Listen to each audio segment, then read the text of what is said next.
Leadership sounds good when people talk about vision, about growth, and influence.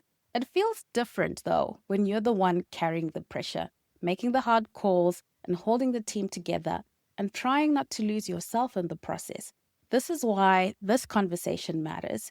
Today, I'm joined by Jacobson, a man who understands leadership in a way that a few people ever will.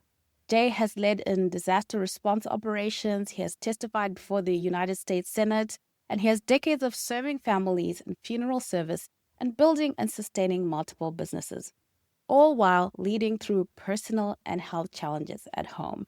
He doesn't speak about leadership from theory, from trends, or from polished branding. He speaks from lived consequence. So if you're a founder carrying more than most people can see, this episode is for you. This is a conversation about the real weight of leadership, how to make sound decisions when the pressure is high, and how to lead in a way that is steady, human, and grounded. So there's no hype here, no cliches, just depth, wisdom, and the kind of growth that leaders need.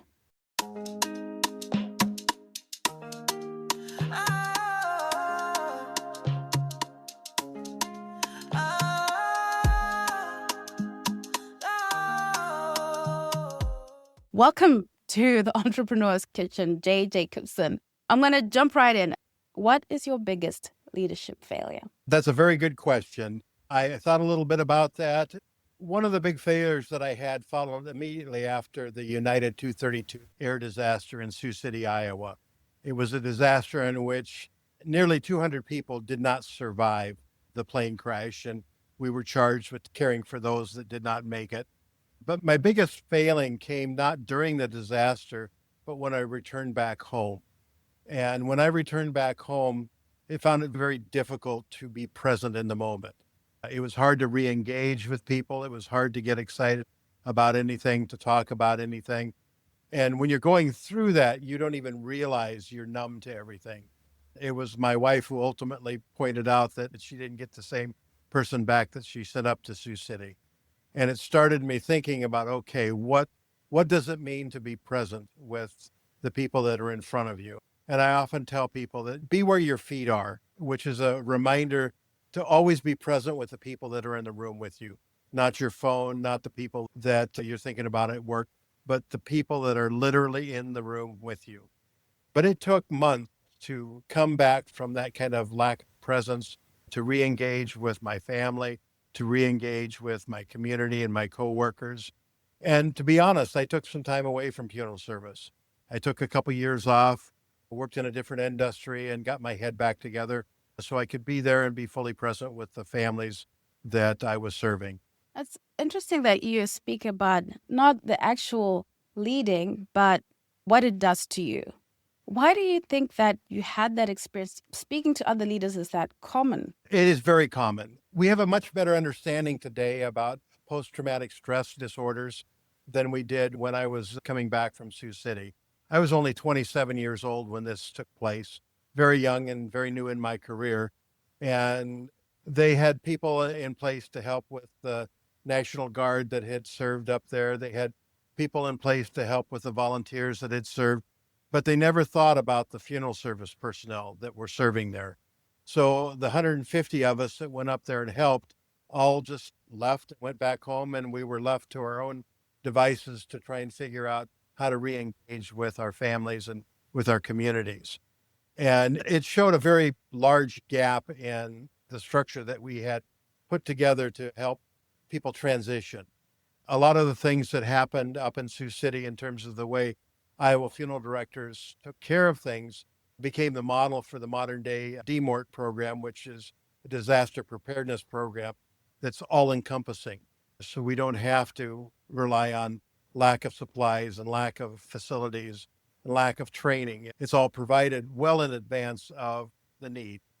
And that also Mm. encompasses the aftercare, the following up with those who volunteer and go up and serve in these situations, making sure they get the counseling they need, following it to help them re-engage. I wonder what that taught you about leadership, that experience. One of the biggest lessons that I took away from Sioux City was you can't do it by yourself. It took 150 of us to deal with it. It took 150 different ideas. ways of doing things and discussing it and arriving at what worked. And you can't do it when you get back home. It takes a loving family. It takes a community that's understanding. It takes a deep-seated faith to help you find your way back into the reality of the world that you're in. And just a good lessons for particularly young professionals to always try to have balance in their life.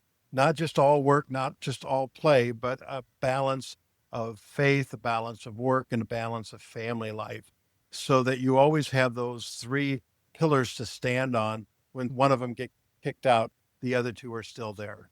Wise advice there. I'm thinking now even of our audience of business owners and founders who sometimes we look at leadership from the front and we don't consider what's happening at the back and how that is impacting the leader and the way that they lead. Thank you for sharing that. Ajay, how did you end up in funeral services? And from the unique perspective that you got from that, I'd like for you to define for us, what is leadership? I started off with my interest in funeral service back when I was a junior in high school. An unusual set of circumstances that led me in this profession, but I was asked to be a pallbearer for my aunt's funeral up in South Dakota. That funeral was Three Stooges do a funeral. It was awful. It was poorly organized. It was not professional. There was nothing about that was respectful. And so when I came back from that, my attitude was, this is something I can do and I can do it much better. And from that point on, that was my goal. I was going to learn this profession. I was going to learn to do it in the way that I wish I had been treated when I was at my aunt's funeral. And from that moment on, I realized that every single service that I helped with, that was the only time that family got to do that. Even though I did this every day, they only got to do it once. And I've always tried to instill that kind of servant leadership in all of the staff that I supervise, all of the young people that I mentor, an understanding of the family's perspective.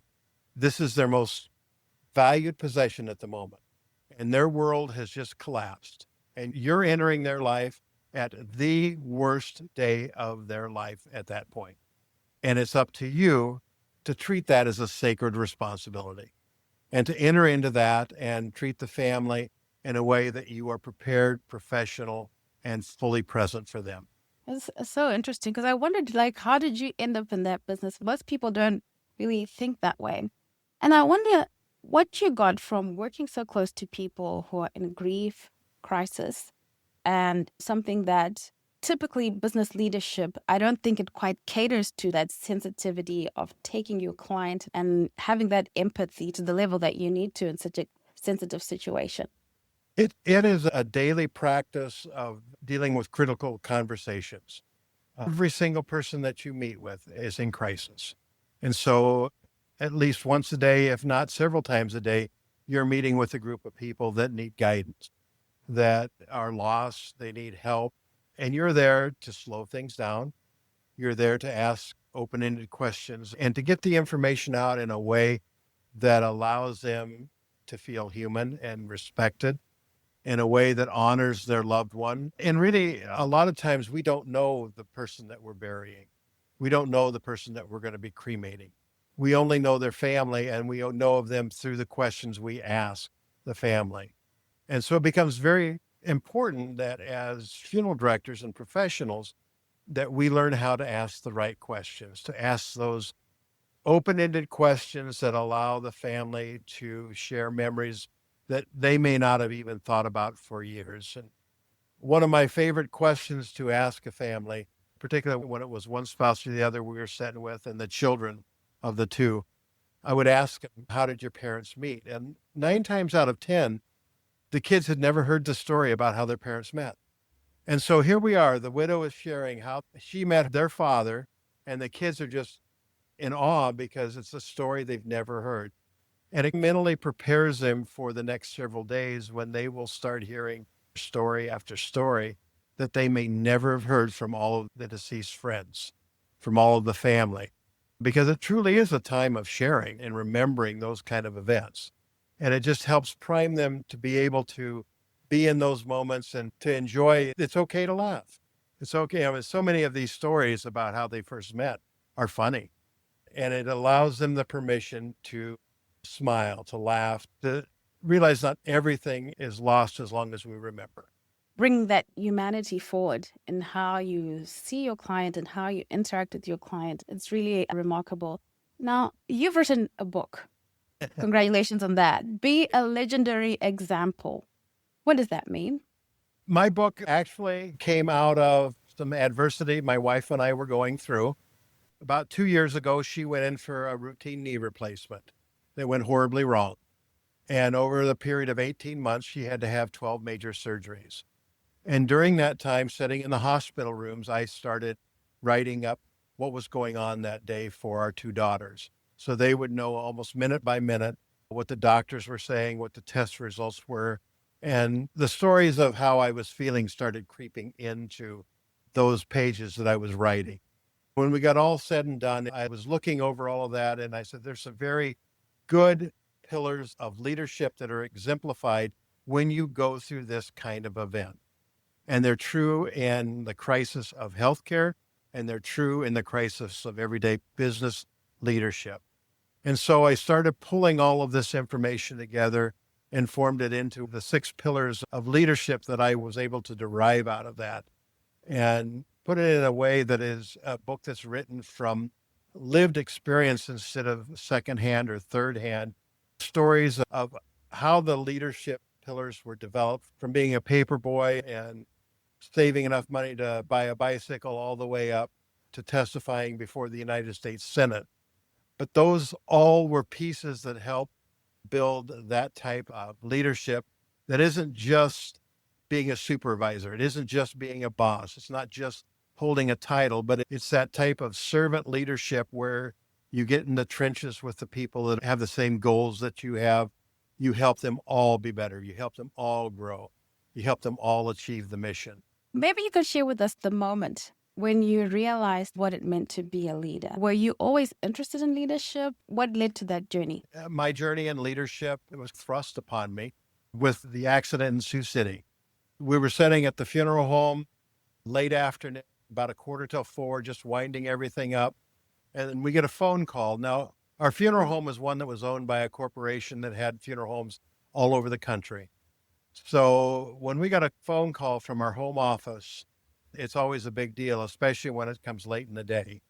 And this one was one of the most significant phone calls I've ever taken in my life when they, over the phone, told me that they had been called by United Airlines insurance carrier and informed that they had a plane over Sioux City, Iowa that was not going to make it. It was going to crash, and that they wanted to have our staff ready and available to make the trip to Sioux City to assist in any way that was necessary, and to rally the other locations that they had throughout the country to find funeral directors that could do likewise and help. And so we sat there for 40 minutes contemplating the fact that there are 300 people on an airplane that are alive right now. And in a very short time, they expected none of them would be alive. And we waited 40 minutes. We watched on the news as they were made aware of the situation. It's an eerie experience, and it really helps pull you into the moment to understand that you're being called to do something that is far beyond what you ever expected you have to do. And so you pull on everything that you've learned up to date, you rally that, and you use those skills. And you don't realize that you've spent a lifetime building those leadership skills to make them available, and you've practiced them to make them available for this kind of a crisis. So it would be 3 days later when they finally did call and say, we need you to come to Sioux City. And it was 7 days of caring for those who did not survive. It was 7 days of documenting everything, making sure absolutely everything, every document was perfect, making sure the timing of everything was perfect, making sure everything was done in a dignified manner, protecting the privacy of those who did not survive, but just understanding all of the pieces that went in to making that happen, and to do it in a way that was respectful of the deceased, that would one day be returned back to their families back home. Yeah. As you're speaking about it, I can just picture the scene. I was reading somewhere where you define what you think true leadership is. That usually you were doing this, but you were not doing it at this like scale and intensity and pressure, and that the consequences of being under pressure is what you referred to as true leadership. I wonder if you could expand that. Leadership has to start, number one, with integrity.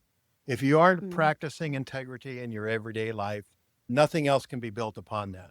Everything else that you set on top of it's going to fall down. I had an example of two very wonderful funeral directors who exemplified leadership in very different ways when I first started.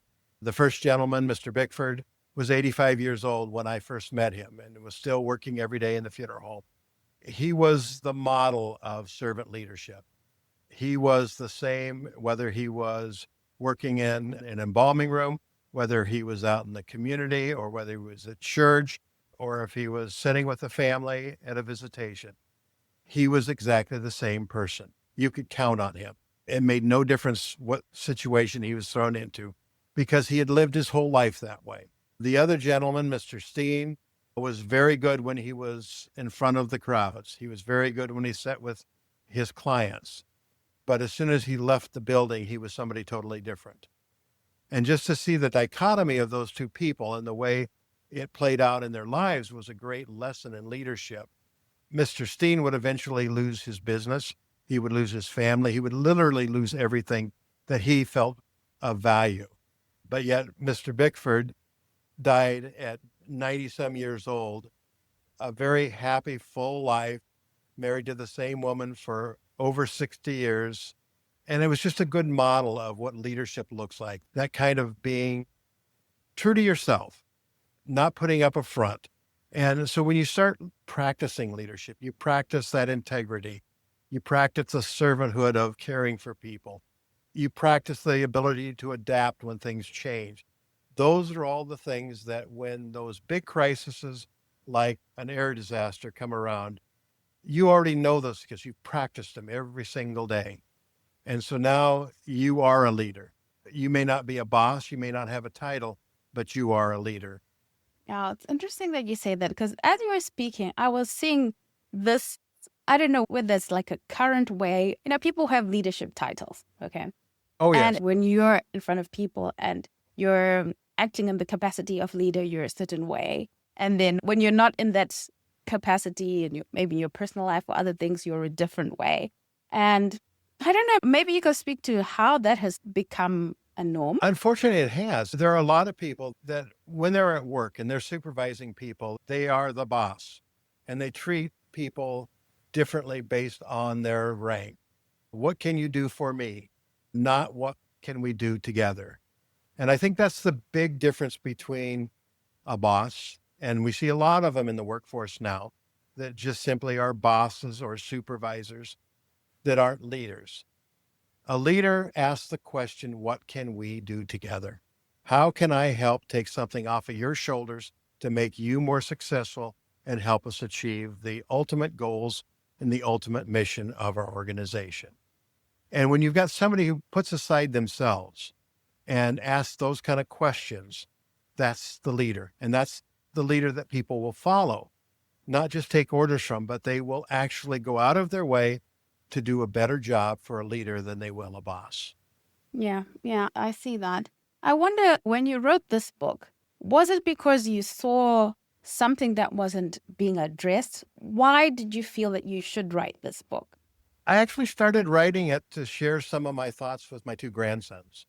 I wanted to leave behind the kind of conversation that we're having right now. What does it take to be a quality person? What are the lessons that I would want to pass on to you guys when you're old enough to understand what these concepts mean? And that's really what it came out of, wanting to provide something to leave behind for the next generation. And I spent most of my life mentoring others. And I can think of nothing better than to mentor my grandsons and help them become fine, grown up young men that have those kind of values. I love the way you show that being a leader is not something that you're called up to, but it's something that you become in your everyday life because you value things like integrity. And it's not waiting for a leadership position, but who are you in every part of your life? Did I Yeah. get that correct? Yes, you have to decide. I'm going to be a leader. I am going to be the kind of person that people want to follow because I care about them. I care about their success as much as mine. And if you think about people in your life, there are leaders out there and there are bosses out there. And the leaders, it's easy to follow them. It's easy to go down a path that you may not even understand what the path is, but because the leader says, we're going this way, you follow them. A boss says, oh, I don't know. I'll go, but it's only because I have to. A leadership should make you want to follow.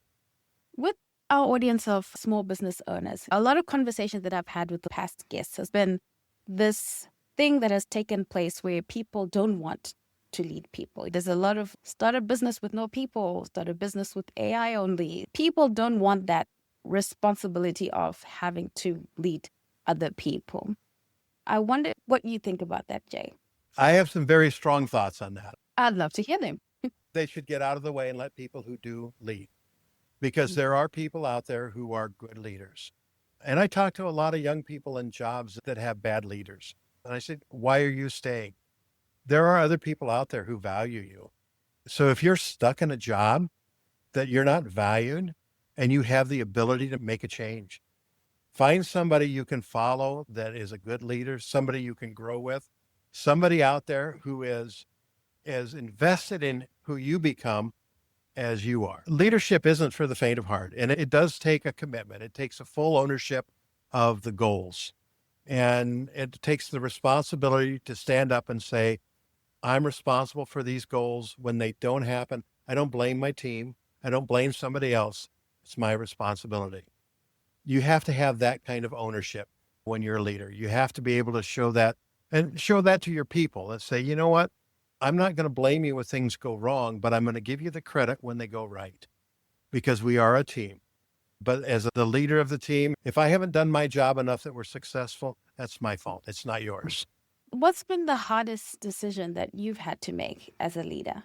I think the hardest decisions have been in the area of job change. It's hard to leave what's familiar, even when you sense it's wrong, and just recognizing that the values that you have, you're not willing to compromise, but the organization you're working for is willing to compromise you. And recognizing that and being willing to stand up and not compromise your own values, saying it's time for me to leave when I don't know what the future looks like. Those are the hard choices. And I've had to make those choices several times in my career and say, this organization is not going the right direction. There are other directions. And it goes all the way back to the original thing that got me into this profession. Are we doing it well? Are we doing it professional? Are we doing it for the right reasons? And if the answer is no to any of those, then we either have to be in a position where we can change it and affect that change in your organization, or you have to say it's time for me to move on. When you get to the point where you cannot change the organization, it is impossible, then it's time to move rather than compromise your values. That line of what is ethical, what is legal, and balancing how you maintain your values within the marketplace or the business where you're operating. Do you have like a way that you think through these things? For me, it becomes very easy because I spend a lot of time developing personal mission and value statements. And I work with a lot of people, helping them develop their own. So they begin to understand who they are. And through that process of having gone through it myself, I have a pretty good understanding of what my values are, what my non-negotiables are. And so for me, it's easier because I've spent years practicing that. I know where I'm heading. I know what my values are. And I know when I'm being asked to compromise those values that I'm not going to. That's a non-starter for me. And so when you get up against that kind of a wall, you know it's time to make a change. It's important for individuals, no matter whether you're going to be a leader or not, is to start to understand yourself. Understand that you get to make the choices that affect the future of your life. Now, my wife and I worked with a group of junior high youth boys for several years. And we were their mentors in the youth group. And we spent a tremendous amount of time talking to them and helping them to realize that they are the only ones who get to decide who the future people they're going to be. The decisions that they make about drugs or alcohol or friends or anything like that, they make those decisions themselves and it affects who they become ultimately.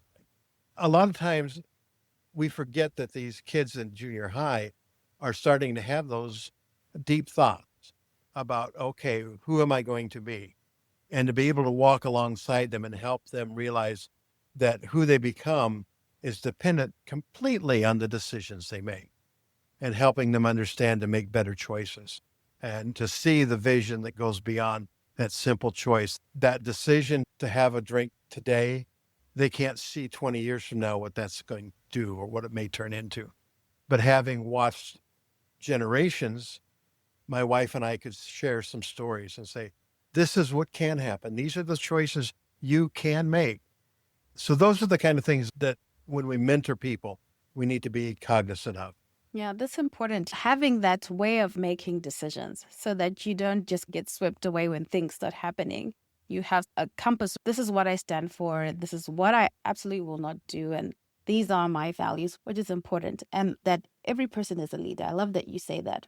Now, I wonder for the small business owner who says, I'm the visible leader in Mm, my business as the founder of this thing. mm. And how do I deal with the pressure of leadership and making decisions? It goes back to what they've practiced. I've spent my whole life being very visible. Being a funeral director in a small town, Iowa, you're like in a fishbowl. And Mm-hmm. so everybody is watching every minute of the day how you carry yourself outside of the business, inside of the business, in the community, out in the real world. And so you have to have practiced the fact that you're somebody's impression of your profession, you're somebody's impression of what a leader should be, what an owner should be. And so if you always keep that in your mind, if you always measure by, okay, would my actions play well on the front page of the newspaper? Would my actions play okay if they were talked about in the front of the church building? I don't know. But in your mind, if you hold that kind of compass and you hold yourself to that level of scrutiny, when you have to make those tough decisions, you inevitably make the right choice. And even if it turns out that it wasn't the most advantageous choice, it's still the right choice because it honored your values. It honored who you were and kept you true to those. And so in the end, Mm. you've succeeded because you have not compromised. Making sure that you don't compromise yourself. It's interesting when you were talking about would you like this on the front paper? I thought about, I don't know if it's last year or when there was that big tech CEO at a music concert and then the camera Mm, flashes by. And it was interesting to see the different ways that people viewed what happened to him in the aftermath, where he lost his mm. job and all that. Yeah. And a lot of people felt it was his private life, and other people felt he's a leader, and other people say he's not a politician. And it was interesting to see how they view leadership. And ultimately, I look at how did he feel about it? It tells me much more about him as far as how he was affected. Not because he lost his job, but how did he feel when he saw his own picture up on that screen? Now, did he feel like he was not doing something wrong? I don't know. But that's the voice that needs tempered. If there was nothing wrong in his head about what he was doing, there's a certain amount of reality check there. So his voice and what he felt ultimately says more about who he is than all of the other people around him. That's true. And it leads me to culture because leaders have influence and leaders show what is acceptable. And it becomes a culture of people following whatever the leader is doing. I'm interested to know for small business owners that transfer of how I behave to the culture of the business. Maybe you can speak to practical things that they can think through. Well, the practical things are you be honest with the people you're doing business with. You be honest with your staff that you supervise. You be honest with your family back home. You be honest in the community. You make sure that you are well trained. You keep up on things. You make sure that you aren't falling behind in terms of the knowledge base that's out there for your industry. You make sure that you keep current on that. You don't close your mind off to new ideas. I had a mentor that once talked about, we served on a board together. And one of the lessons he taught, we had 9 members on our board. And the first thing he told us is your job is not to agree. If you all agree, then we don't need you. The best decisions are made when people can sit down and respectfully disagree and arrive at the best solution. And that kind of always stuck with me in terms of leaders and in terms of people who run businesses. Don't be afraid to listen to a lot of voices and do it respectfully. Teach your staff the why behind what you're doing. If they understand why and the ultimate goal of the decisions you're making, it makes it easier for them to understand the decisions you make. If you have to have layoffs because you're not profitable, if you have been forthright with them all the way through and have talked about where the business is and the demands that you have and the decreasing revenues that you're seeing and all of those things, if you're honest and forthright with them, it makes it easier when you have to deliver bad news to do it and they understand why. Not just that it's, oh, the company wants to make more money. It's very rarely that the company needs to make more money, but it's never communicated. So those are the kind of things that true leaders do is they make a habit of the open dialogue and having those conversations. I like that you mentioned that with the layoffs, that if everything is open, if everything is transparent, certain things are not a surprise. People can see where it's going and they don't have to question your agenda or what it is that you're trying to do. We're in an age where people talk about quiet quitting, especially with small businesses where people just show up for the presence and are not engaged. And a lot of times you talk about what the leader should do. Perhaps if you can speak about what the leader should not do in this age of quiet quitting. Leaders have got to be engaged with the people that they're surrounded by. You don't have the quiet quitting when you have those conversations with people on a daily basis, when you know their names, when you know their family situation, when you know the workload that they're having, when you meet them on a Tuesday morning and say, what can I take off of your plate this week to make your job easier? You don't have people that quietly quit. You have people who honestly will say, this is what you can do to help me. And when you step up and you actually help them with it, they understand you really meant it. And that's the important part of it. You really have to mean, what can I take off your plate to help you? What can I reassign to somewhere else to help you? But mostly, what can I personally do to help you? Those are the kind of relationships and the kind of conversations true leaders need to have with their colleagues and with those that they supervise on a daily basis. Because you get a feel if you're talking to somebody every day when they're having an off day, when they're upset, when things aren't going well, you know it. But if you don't talk to them every day, you let them quietly check out. And that's the last thing you want. You lose good people when you don't engage with them. There's a lot of this talk, especially on LinkedIn. Your coworkers are not your family. I don't know if you get the sense that I'm speaking about, whereas they don't care about you and the company doesn't care about you. And you shouldn't care about them either because they're not your family. And a team and a family are two different things. I wonder what you'd say to that. It's very interesting that you bring that up because I do a lot of reading. And one of the books that I read recently is The Quarter Century Life Crisis, I believe was the title of the book. It was talking about this younger generation of workers and what their expectations are in the workforce. And the premise of the book was basically you only want to be in a job long enough to suck out everything you can from that company and then move on.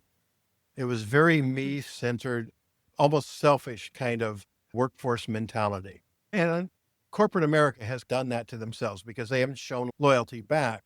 But we've got to change that. If we as leaders and as corporate owners and managers want to keep good quality people, we have to invest in them. We have to be loyal to them. We have to provide them with the things that they need to grow in their careers. Otherwise, we have that. Okay, I'm going to only be here long enough to get everything that what's in it for me out. And then I'm going to go on to the next company and do the same thing. And so when we start looking at resumes, when we start looking at hiring people, it used to be if you were at a job for only a couple of years, nobody would look at your resume. But anymore, that's the norm. And it's unfortunate because we aren't doing enough to keep long-term talent. There's an institutional memory that comes with people who stay in corporations and in businesses for lengthy periods of time that you can't recreate. But the onus is there again on the leaders. It's on the leaders to provide an environment that says, we value you enough to make sure you stay here for a career, not just for a time.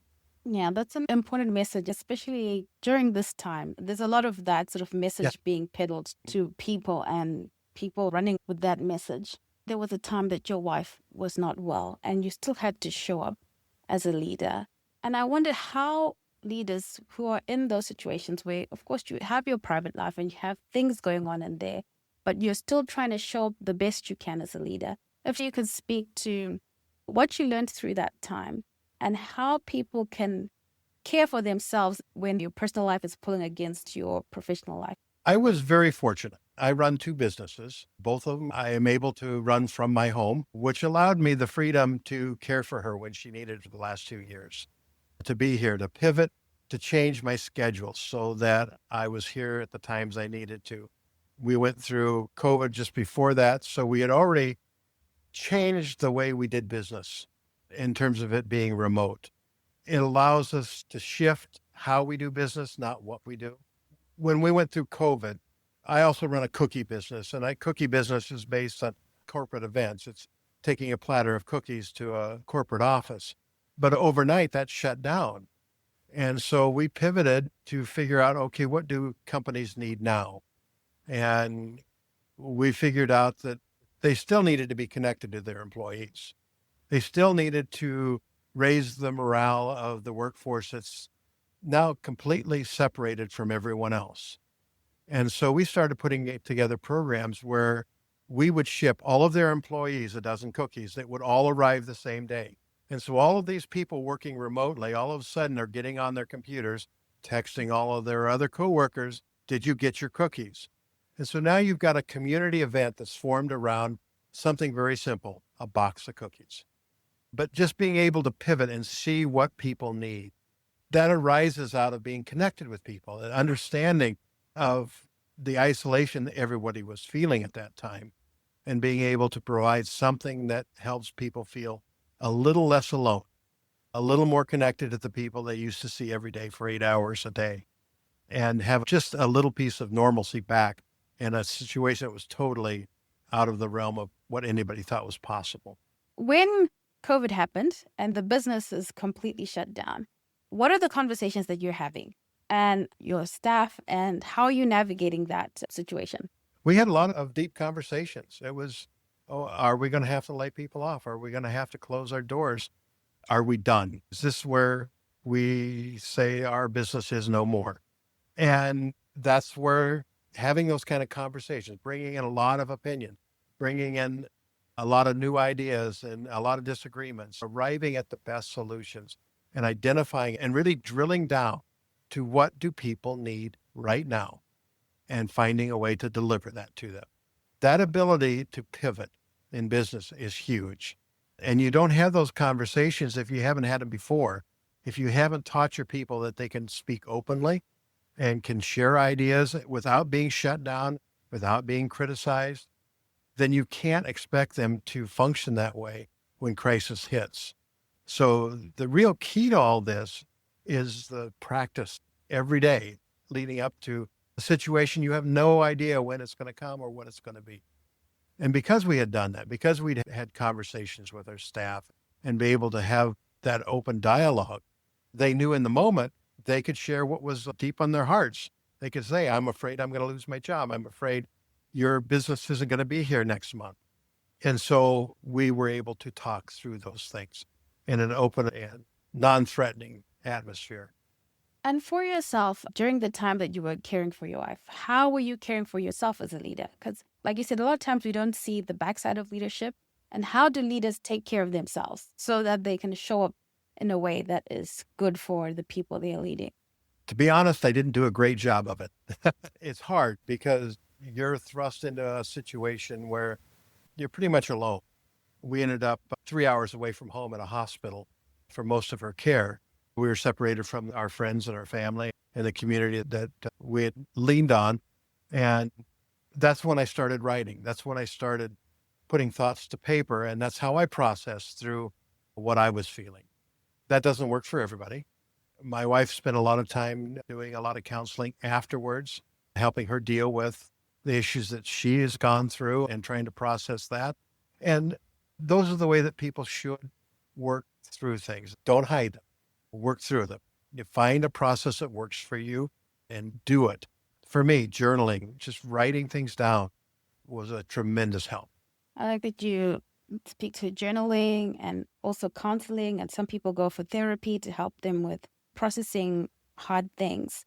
Now, just to finish this off, I know we're a little bit over time. I want to do a rapid fire round with you, if that's okay, All right. Jay. First question is, what is one trait every leader needs when they're under pressure? They need the ability to slow things down. They need to be able to walk in a room and have everybody calm down just because they're there. And that happens when you slow your speech.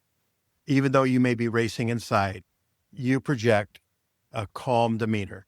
That's when people will look to you to say, okay, this is somebody that's figured out a plan. Even if you haven't, you look like you figured out a plan. And it lets the room breathe. Oh, that's so good. What is the one lesson that grief and crisis teach about leadership? It teaches, probably the biggest thing is that the world will go on tomorrow without you. If you were not here tomorrow, and it teaches you not to take yourself so seriously, because we've saw in my career, literally hundreds and hundreds of people that I've taken care of, that one day they're here, the next day they're not. And the world continues to go on. The families grieve, but for the most part, the rest of the world doesn't even know what happened. And so it's a very humbling realization when you deal with this on a daily basis. We can be here and think we're very important and very essential to the whole world turning, and we aren't. We could be gone tomorrow and the world will continue to turn. The news will still continue to play every night. The sun will come up in the morning and go down in the evening, and you won't be here, but that's all right. And so it's given me an urgency to get things done. It's given me an urgency to tell people the things I want to tell them while I have an opportunity to do that. What breaks trust faster than most leaders don't realize?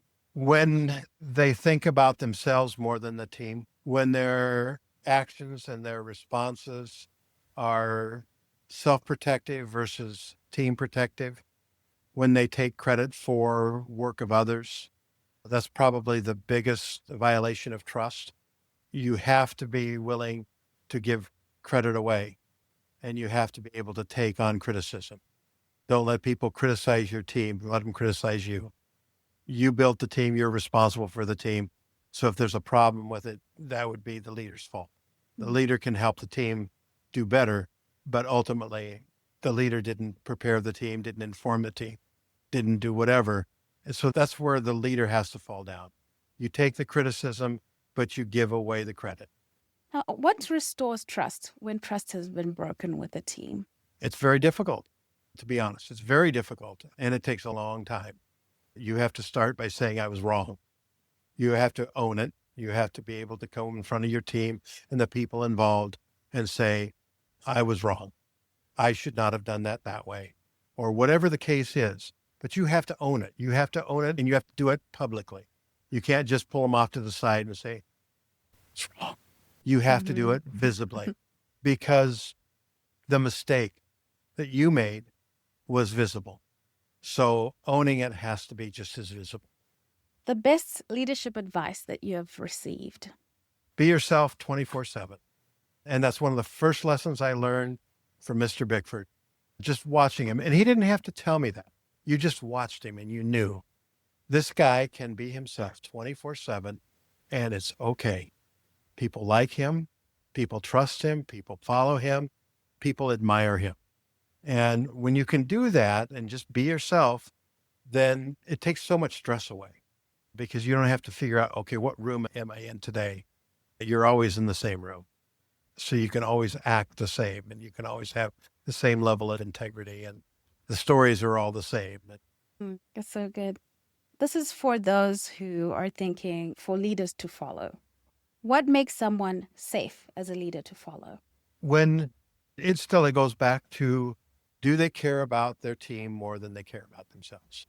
And that's really the defining element of servant leadership is, does that leader care about me? Can I trust him that when he makes a decision, not in his best interest, but it's in our best interest?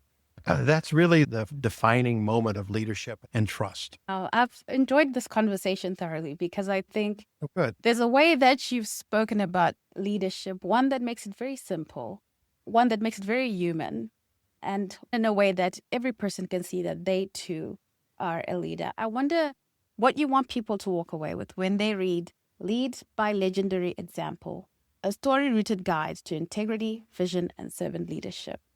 I would like them to walk away with a deep understanding of how leadership is forged in ordinary events. It's forged in everyday conversations, everyday actions. It is the smallest decisions that really build leadership, not the big ones. The big ones come later. The big ones are built out of what you make the decisions in the small matters. And this whole book is a testimony to the way those lessons were learned. It is part memoir, it's part leadership.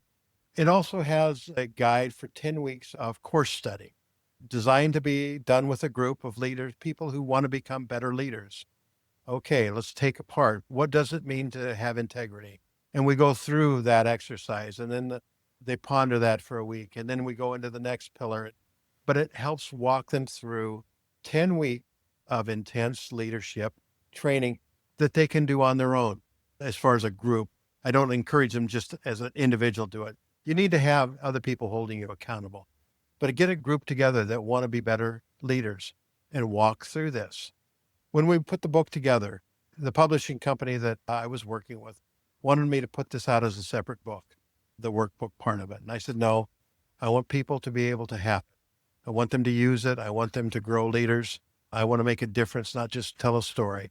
And so we combined it. So this book is a book and it's a workbook.